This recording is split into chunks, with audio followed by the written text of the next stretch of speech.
Chi 8 forms essentially were 8 movements that were practiced one after the other until a student perfected those movements. Now, I want to show you 8 movements that I'd like you to practice over and over. Each of the movements has a range of different applications. Just like a screwdriver can be used to remove screws, you can also use the flat edge to lever a lid of a jar of honey or maple syrup. I'm talking about the old tin lids. So think of each and every movement in your Tai Chi as something that has a martial application or two. And the way to understand what each and every movement does is to visualize how you might use those movements in a realistic fight. I realize that not everyone watching this video has had any martial training whatsoever. But the way you get good, the way you get better, is practice. And the more classes you attend, I mean, it was real life classes when I was training in the martial arts, in karate, kung fu, and it was through practice that you learned what an application could do, a certain move could do, and how you could apply it to opponents, assailants, and people that wanted to really hurt you. So let's look at the 8 form. Let's think about what each movement could be used for and was used for in the martial world. So, first move is usually rise and sink in any Tai Chi form. I've only studied the Chen and the Yang, so I'm not sure about the other ones, but usually you see a movement like this in the 8 form, 24 form, the long Yang forms, and Chen form's a little bit different. So you start with your right hand as a fist, left hand on top, and hands come down, and bring your feet out, raise your hands up, pull them in, push down. All movement must come from the dantian, or lower belly. That's rise and sink. The next movement is brush knee, or brush your knee and push on someone else's knee. So raise the leg, brush, push. This is quite an obvious application. It can be a strike and a block. Strike to the face, block low. Other side. Brush, knee, push. Strange, you just heard, I don't know if you picked that up, there was a horse in the background. The next move I'm going to do is called parting the wild horse's mane.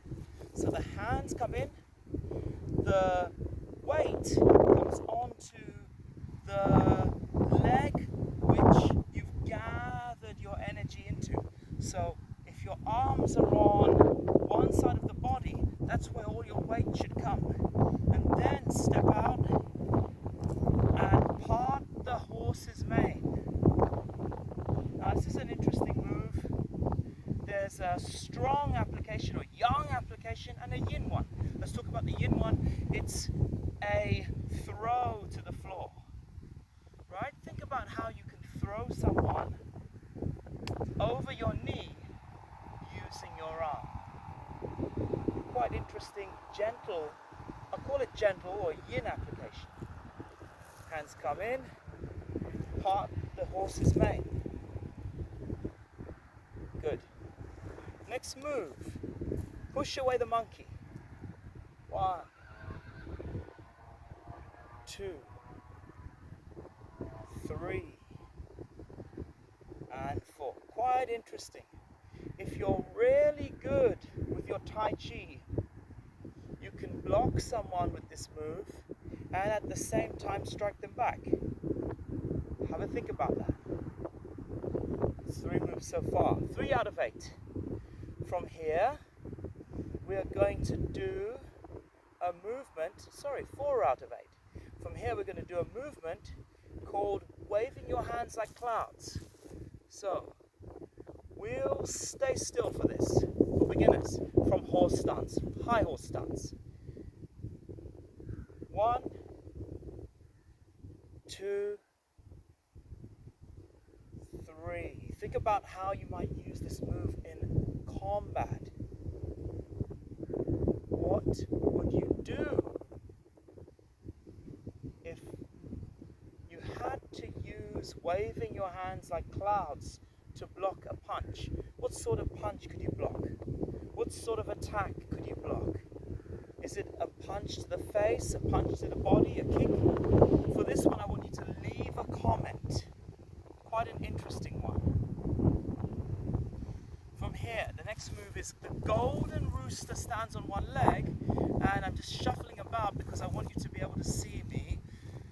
Raise your knee, push your hands forward. Right?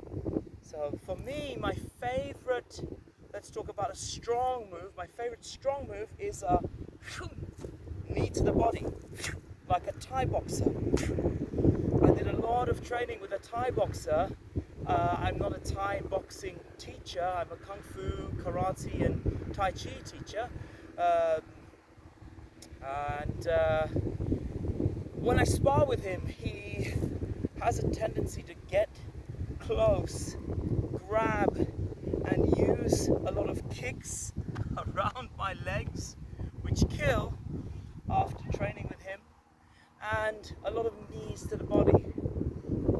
Okay, I caught an elbow to my mouth earlier. So, a knee. So we've done rise and sink, brush knee and push, part the horse's mane. We've done pushing away the monkey, this one. We've done waving the hands like clouds, and we've done the golden rooster stands on one leg. Next, the fair lady works the shuttles, like parting the horse's mane. Come into this position. Open and push. Yes. Hold this position, open up and push. So let's talk about a soft application. It's a deflective move and a push. And then let's follow this movement up with a simple version of grasp the sparrow's tail. So from here, we're going to push our hands forwards, drag our whole body back, and push.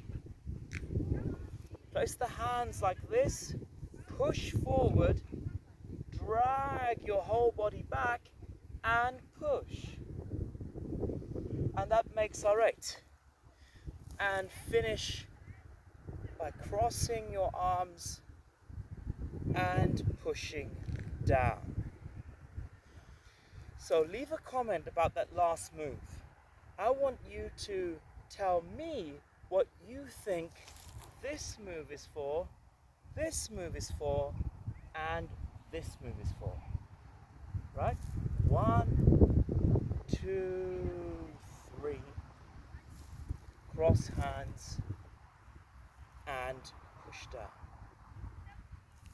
Thanks for joining me. I'm Paul Tavares, and I will see you in the next video.